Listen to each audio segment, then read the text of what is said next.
السلام علیکم، welcome to ڈن سٹوریز چینل۔ کہانی شروع کرنے سے پہلے ہمارے چینل کو سبسکرائب کریں اور بیل بٹن دبا کر تمام ویڈیو نوٹیفیکیشنز آن کر لیں۔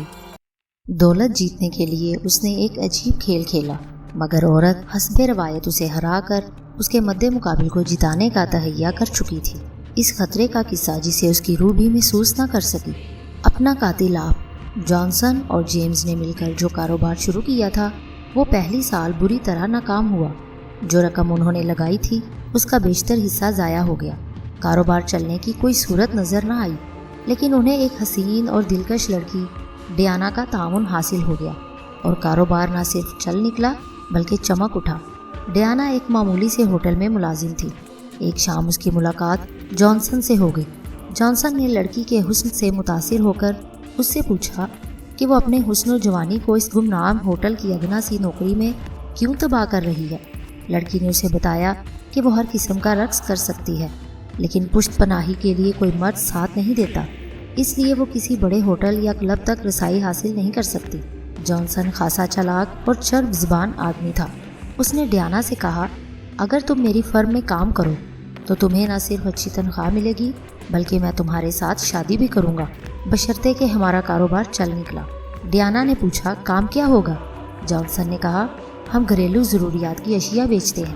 تمہارا کام یہ ہوگا کہ تم گھروں اور دفتروں میں جا کر مال کی تشہیر کرو اور آرڈر لاؤ۔ ڈیانا بڑی دلکش لڑکی تھی اور وہ مردوں کی نفسیات کو خوب سمجھتی تھی۔ اس نے ہوٹل کی نوکری چھوڑی اور جانسن اور جیمز کی سیلز گرل بن گئی۔ چند دنوں میں وہ پرائیویٹ کمپنیوں کے دفتروں میں سے مختلف اشیاء کے بے شمار آرڈر لے آئی۔ ان آرڈرز کے لیے اس نے بعض مردوں کو کل کے وعدے پر خوش کر دیا اور بعض کو نازو انداز سے اندھا کر آئی۔ اس کا یہ طریقہ ایسا کامیاب ہوا کہ جانسن اور جیمز کا کاروبار سنبھل گیا۔ ڈیانا کی بدولت انہیں نئی راہیں نظر آ گئی اور ایک سال کے اندر اندر جانسن اور جیمز کی فرم نے ایسا نام پیدا کیا کہ انہیں گھر بیٹھے آرڈر ملنے لگے۔ لیکن اب ڈیانا سیدھی سادی لڑکی نہیں رہی۔ اس کا تعارف دولت مند بیوپاریوں اور بڑی بڑی فرموں کے مالک اور مینیجروں سے ہو گیا، جس سے اسے اور زیادہ آرڈر ملنے لگے۔ جانسن نے ڈیانا کو اپنے گھر میں رکھ لیا، جہاں اس کی حیثیت بیوی کی نہیں بلکہ داشتہ کی سی تھی۔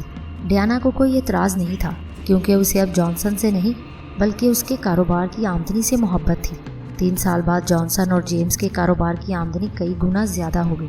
جیمز کو جانسن پر اعتماد تھا، اس لیے اس نے کاروبار کے حساب کی طرف کبھی کوئی توجہ نہ دی، لیکن جانسن حساب کتاب میں دل کھول کر بے ایمانی کر رہا تھا اور ڈیانا کو خوب عیش کرا رہا تھا۔ اس کی بددیانتی کی رازدار صرف ڈیانا تھی۔ ایک روز جیمز نے کاروبار کو وسیع کرنے کے لیے نئی اسکیم سوچی، جس کے لیے خاصی رقم درکار تھی۔ اس نے جانسن سے پوچھا، بینک میں فرم کے نام پر کتنی رقم جمع ہے؟ جانسن نے اسے ٹالنے کی کوشش کی، لیکن جیمز نہ ٹلا۔ جانسن جس انداز سے پس و پیش کر رہا تھا اس سے جیمز کو شک ہوا کہ حساب میں ضرور گڑبڑ ہے۔ اس نے اپنے طور پر حساب کتاب کی پڑتال کی تو اس پر انکشاف ہوا کہ 30,000 پاؤنڈ خرد برد ہو گئے ہیں۔ اس نے تمام تر حساب کتاب اپنے قبضے میں کر لیا اور جانسن سے کہا کہ مجھے 30,000 پاؤنڈ کا حساب دو، ورنہ میں تم پر غبن اور دھوکہ دہی کا مقدمہ دائر کر دوں گا۔ جانسن نے صاف انکار کر دیا۔ دونوں میں جھگڑا شروع ہو گیا۔ اتفاق سے ڈیانا آ گئی۔ وہ جو ہی کمرے میں داخل ہوئی، جیمز نے اٹھ کر جانسن کی گردن کو دونوں ہاتھوں میں جکڑ لیا۔ جانسن دبلا پتلا آدمی تھا، اس کی آنکھیں باہر نکل آئی۔ ڈیانا نے چیخنا شروع کر دیا اور 3-4 آدمی باہر سے دوڑے آئے۔ انہوں نے جانسن کو جیمز سے چھڑوایا، ورنہ وہ اسے جان سے مار دیتا۔ باہر کے آدمیوں نے جانسن سے کہا کہ اگر وہ چاہے تو جیمز کو پولیس کے حوالے کر سکتے ہیں۔ جیمز ڈر گیا، لیکن جانسن جو جسم کا تو کمزور تھا، دماغ بڑا تیز رکھتا تھا، بولا، نہیں، یہ ہمارا آپس کا جھگڑا ہے، ہم مل بیٹھ کر طے کر لیں گے، ہم دوست ہیں۔ جیمز کی جان میں جان آئی۔ اس نے جانسن سے کہا، کیا تم واقعی صلح صفائی سے جھگڑا طے کر لو گے؟ جانسن نے کہا، کیوں نہیں، کل شام تک مہلت دو، میں تمہارے ہاں آ جاؤں گا اور کچھ نہ کچھ تصفیہ کر لیں گے۔ اس کے بعد جانسن اور ڈیانا اپنے گھر چلے گئے۔ ڈیانا نے جانسن سے کہا، یہ تم کل شام تک جیمز سے کیسے تصفیہ کر لو گے؟ کیا تم اسے 30,000 پاؤنڈ واپس کر دو گے؟ جانسن نے کہا لگایا اور بولا، جب تک تم میرے ساتھ ہو مجھے کسی کا ڈر نہیں۔ میں تمہیں بتاؤں گا کہ میں کیا کرنے والا ہوں۔ مجھے تمہارے تعاون کی ضرورت ہے، مجھے ذرا سوچنے دو۔ جانسن دوسرے کمرے میں چلا آیا اور گہری سوچ میں ڈوب گیا۔ وہ اس حد تک تو فیصلہ کر چکا تھا کہ وہ جیمز کو قتل کر دے گا، لیکن اس کے سامنے یہ مسئلہ تھا کہ پولیس کے جال سے کیسے نکل سکے گا۔ جیمز گھر میں اکیلا تھا۔ رات کے وقت اسے قتل کرنا کوئی مشکل نہ تھا، لیکن جانسن کو یہ احساس پریشان کر رہا تھا کہ جن 3-4 آدمیوں نے اسے جیمز سے چھڑایا تھا انہیں یہ علم ہو گیا تھا کہ اس کے اور جیمز کے درمیان کوئی جھگڑا ہو گیا۔ وہ پولیس کو بتا سکتے ہیں کہ جیمز کا قاتل جانسن ہے، اور اس کے علاوہ بینک سے بھی یہ شہادت مل سکتی ہے کہ جیمز نے بینک کا حساب دیکھا تھا۔ ہو سکتا ہے بینک والوں کو بھی رقم خرد برد ہونے کا علم ہو۔ ڈیانا کے متعلق بھی اسے شک تھا کہ اگر پولیس نے اسے ڈرایا دھمکایا تو وہ راز فاش کر دے گی۔ سوچ کر اس کے ذہن میں یہ ترکیب آئی کہ وہ اخباروں میں یہ خبر چھپوا دے گا کہ جانسن نے خودکشی کر لی ہے۔ اس خبر کے ساتھ ہی وہ غائب ہو جائے گا اور رات کے وقت جیمز کو قتل کر کے انگلستان سے نکل جائے گا۔ اس طرح پولیس اس پر قتل کا شک نہیں کرے گی اور نہ اسے تلاش کرے گی، کیونکہ پولیس رپورٹ کے مطابق تو جانسن خودکشی کر چکا ہوگا۔ اس نے اسکیم کے ہر پہلو پر خوب غور کیا اور ڈیانا کو رازدان بنا لیا۔ ڈیانا قتل کے نام سے ڈر گئی، لیکن جب جانسن نے اسے یقین دلایا کہ وہ اسے اپنے ساتھ لے کر انگلستان سے باہر چلا جائے گا تو وہ تعاون کے لیے تیار ہو گئی۔ رات کا پچھلا پہر گزر گیا۔ جانسن نے ڈیانا سے کہا کہ وہ ایک بڑا سا بنڈل بنائے جس میں لوہے اور لکڑی کے ٹکڑے باندھ دے۔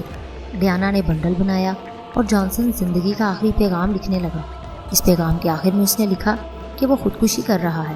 اس نے نیچے اپنے دستخط کیے اور کاغذ کو طے کر کے چسٹر کی جیب میں ڈال دیا۔ اسی جیب میں اس نے اپنا نام اور پتے کا ملاقاتی کارڈ بھی ڈال دیا اور چسٹر کو کندھے پر رکھ کر ڈیانا سے وہ بنڈل لیا جو اس وقت تک تیار ہو چکا تھا۔ بنڈل کا وزن 15-20 سیر تھا۔ جانسن نے ڈیانا سے کہا کہ اخباروں میں میری خودکشی کی خبر چھپ جائے گی تو پھر تم سے ملوں گا۔ اس نے 30,000 پاؤنڈ ڈیانا کو دے دیے۔ یہ رقم اس نے بینک میں جمع نہیں کروائی کیونکہ وہ اسی رقم کے بل بوتے پر جیمز کو قتل کر کے انگلستان سے باہر جانے کے منصوبے بنا چکا تھا۔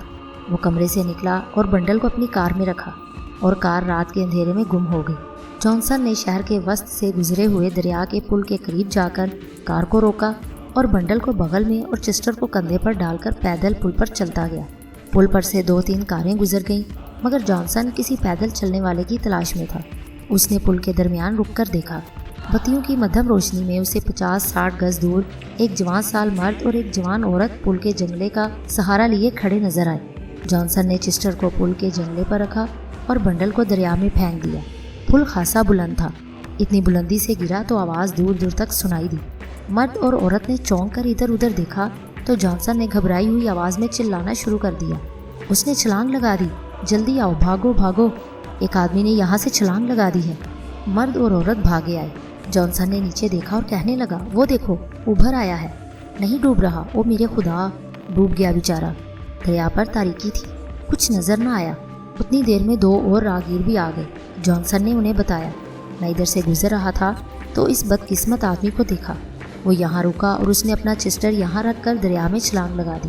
اگر مجھے شک ہو جاتا کہ وہ خودکشی کر رہا ہے تو میں اسے بھاگ کر پکڑ لیتا۔ کوئی آدمی پولیس کو اطلاع کر دے، میں تو یہاں اجنبی ہوں، کسی سے جان پہچان بھی نہیں۔ مرد اور عورت نے بھی تائید کی کہ انہوں نے چھلانگ لگانے کی آواز سنی تھی۔ دیکھو اس کا چسٹر یہاں پڑا ہے۔ ایک آدمی چسٹر کو ہاتھ لگا کر بولا تو جانسن نے کہا، مت ہاتھ لگاؤ، پولیس آ کر خود دیکھے گی۔